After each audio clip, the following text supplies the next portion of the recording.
Hello, I'm Mark Riccobono, president of the National Federation of the Blind.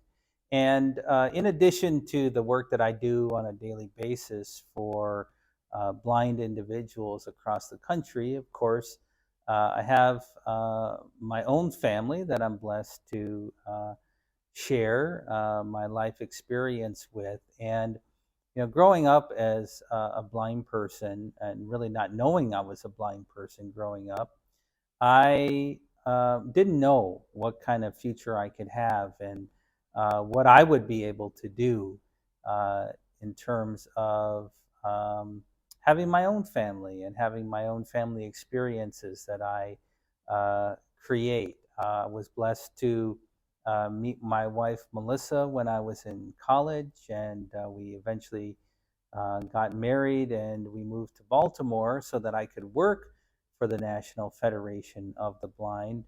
I'm an only child, so thinking about having kids was a little daunting to me because I also wondered, what was I going to be able to contribute to a family as someone who really didn't know what kind of future I could have as a blind person. Fortunately, through the National Federation of the Blind, I met literally dozens of blind parents who were managing all of the scary aspects of parenting uh, by doing the things that they did, by using the techniques that they had learned from other blind people and that they had invented. And I quickly found, especially after the birth of my first daughter in 2006, that uh, parenting is scary for everybody.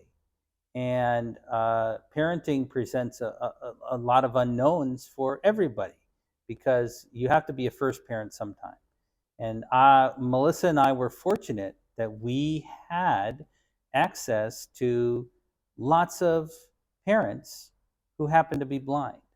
But first and foremost, they were parents, and they shared with us the techniques that they use and the varying styles of parenting that they use, and also because they were blind people, the tips and tricks that they used as blind people to manage parenting. And so we learned how to do things like putting bells on our kids' shoes so we could tell where they were on the playground. And after a while, I figured out that actually I had techniques that the sighted parents who were at the playground didn't have. They had to get up and walk around stuff to know where their kids were, because if they weren't line of sight, they had no idea where they were. I could track my kids all over the playground because I could hear them even when they were behind stuff. So I learned that what I thought was very scary, and it's still scary to some degree being a parent and having that responsibility.